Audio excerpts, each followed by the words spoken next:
What's up everybody, it's Seth from Fowler Customs, and today I'm reviewing the brand new Nike VaporMax. Thanks so much for tuning in today, guys. Make sure to hit that subscribe button down below if you haven't yet, but with all that being said, let's get into it. So if you follow sneakers at all, or even live in a major metropolitan area, you know exactly what this sneaker is. And that's because Nike's put a huge amount of marketing weight behind this shoe. So the real question is this shoe worth 190 bucks? Nike is officially dubbed March 26th Air Max Day, and every year on that day they release a bunch of crazy retros or a new silhouette, and this year was no different. This year they introduced the VaporMax, which is sort of the next generation of the Air Max. Whether we like the shoe or not, it's here to stay. So without further ado, let's get into it. So here it is, the Nike VaporMax in the platinum colorway. Starting off the shoe, you've got a full Flyknit upper in this platinum gray or light gray colorway. On the toe box, you've got a really loose knit to allow for more breathability around your toes, but the knit actually gets tighter as you move towards the heel of the shoe. You've got clear fuse overlays in high wear areas like around the toe box and on the heel, and actually a majority of the support that you get in the heel is from this huge chunk of fuse overlay. Moving up the shoe, you've got your flywire holding the laces in place. I've always been a pretty big fan of flywire, and if you don't know what flywire is, basically it's a string or a wire that weaves throughout the upper of the shoe so that when you tighten the laces, it pulls the entire upper of the shoe around your foot rather than just the area around the eyelets. And I really like it because it allows you to get a one-to-one snug fit. This upper honestly isn't anything too crazy. It's very similar to the Flyknit racers, so if you've tried those guys out before, you pretty much know what you're getting yourself into. Inside the shoe, there's very little padding, and that's because the shoe is meant to be more of a sock-like fit. In fact, there's not really much of anything in the upper other than the Flyknit. One thing I've got to say about the fit is that if you have narrow feet like I do, the shoe is definitely true to size. However, if you have wider feet, the shoe's gonna be a little tight, so you might want to go up half a size. I found the upper super narrow, which is great for me because I got a lot of support. However, like I said, if you have wider feet, you really should try these guys on first before you buy them. Moving down the shoe, we've got the VaporMax's claim to fame, these giant air units. As you've probably noticed, there isn't really a midsole to this shoe. There's just a couple different thin plastic plates that hold these giant air units, or vapor units. I don't know what they're putting in there. I'm just gonna call them air units because that's what I've always called them. I mean, let's be honest, it's probably the exact same stuff they've always used, and that could very possibly just be compressed air. Who knows? The stuff they fill the air units with have always been a closely guarded Nike secret, so we'll probably never know. But like I said, compressed air. Now, my first reaction when I saw the shoe for the first time was not too positive. I really don't love the way these air units look on the bottom of the shoe.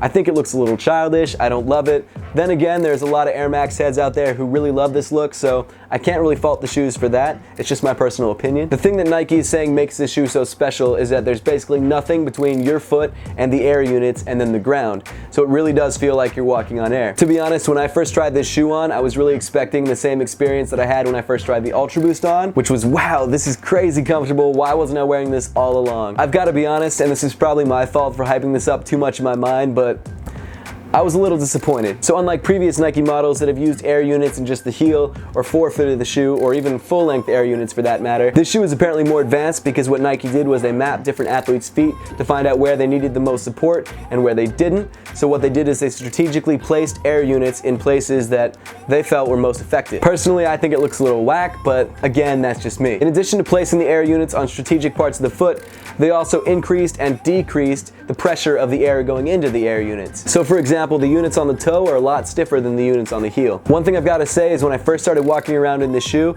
it took me a little bit of time to get used to it because certain parts of the shoe felt really unstable. I mean, to be fair, that could just be my foot and the way that I walk, but I've tried other cushions by other brands like Boost, and I've never really had that problem. In particular, I really noticed the heel being unstable on the medial side of the shoe. I guess it's because there's less support or whatever it is, but it really felt like I was gonna roll my ankle if I leaned too far to the left. I mean, maybe it wasn't that extreme, but I don't understand why they didn't just continue this sort of stronger support area around the entire heel of the shoe. It just felt like there was missing something, missing some sort of support or missing some sort of stability. It felt too squishy. I will say though that the shoe does have pretty great impact protection, so if you're landing really hard or you're a heavier dude, does feel pretty nice. Something kind of weird that I noticed with this is that when I was walking up and down stairs, in particular the sort of slippery stairs at the subway, the different grooves actually caught on the stairs and I almost tripped myself a couple times. And I'm not sure, again, if that's just me or if that's just the nature of the sole of the shoe, but it was a little weird. Because there is a lot of air in the shoe, you really do feel very high off the ground, which some people like, some people don't.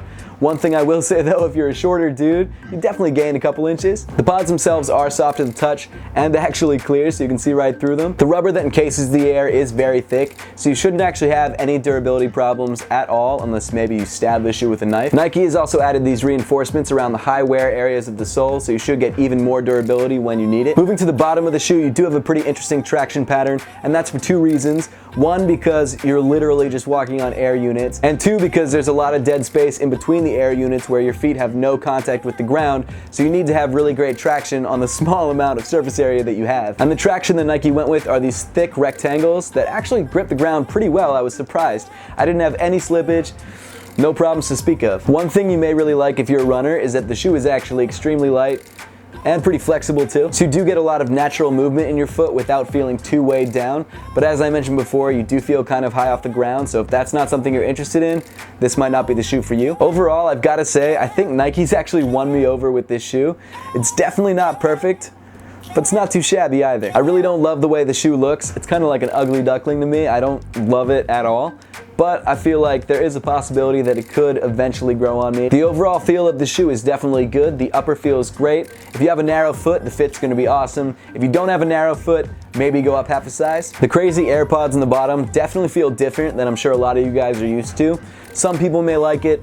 I personally don't love it. Like I said, it feels a little bit too mushy for me. Then again, the Ultra Boost is kind of mushy, but I think the difference between this and the Ultra Boost for me is that certain parts of this outsole just feel downright unstable. But I mean, it's a really comfortable shoe, and at 190 bucks, it's not the cheapest, but if you're interested in trying this out and you want to drop the 190 bucks, I don't think you're going to regret it. Whether this silhouette in particular deserved that crazy Nike marketing push, I'm not so sure about though. Now that we've got the review out of the way, let's throw these guys on feet and see how they look.